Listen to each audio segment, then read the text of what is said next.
Gaji dosen Universitas Islam Lamongan belum dibayar.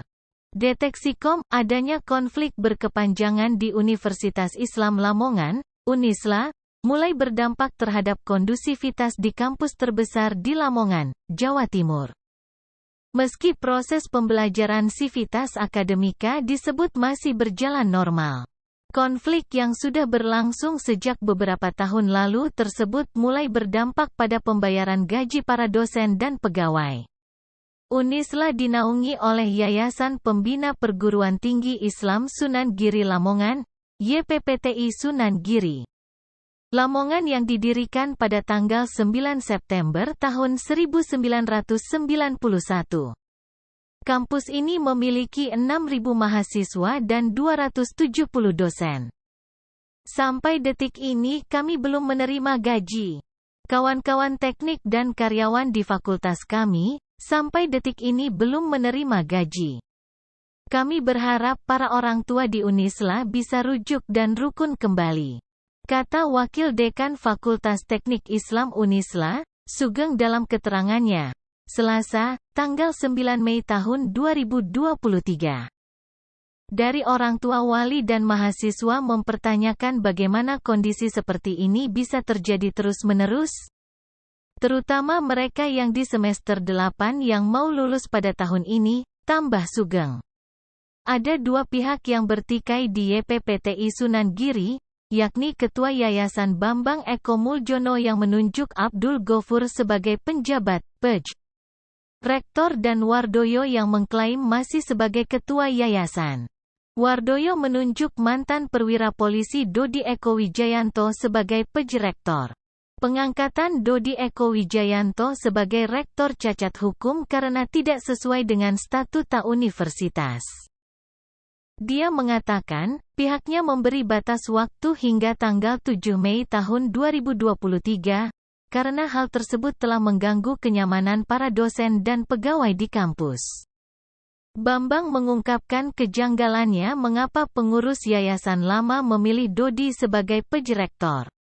Baca juga, dibuka tanggal 5 Mei ini syarat dan jadwal rekrutmen bersama BUMN 2023 bagi D3, S1, dan S2.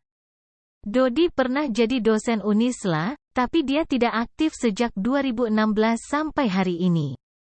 Terakhir karena minta pindah ke UPN, kami penuhi semuanya secara administrasi.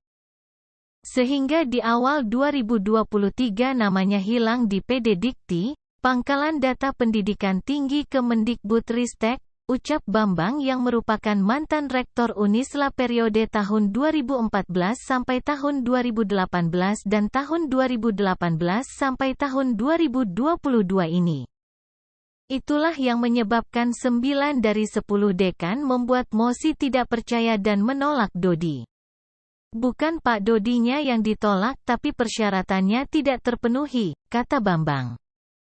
Bambang menambahkan, demi mendukung kondusivitas kegiatan belajar mengajar di kampus, pihaknya meminta kepada pengurus sebelumnya untuk menyerahkan seluruh kelengkapan dokumen dan keperluan organisasi.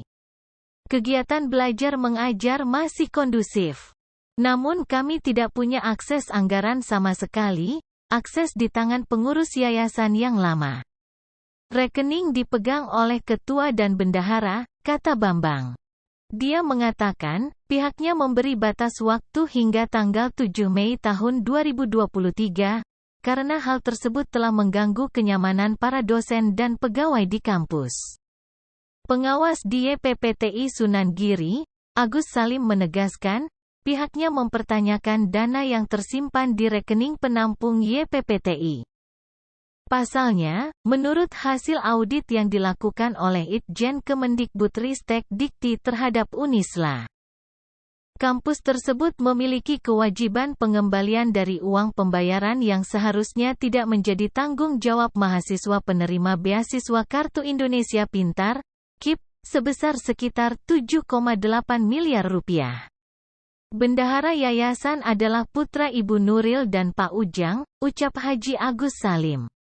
Pembayaran tidak selesai juga hingga kini.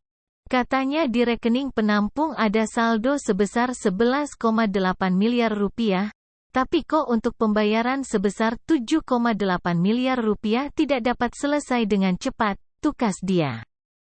Sumber, kompas.com.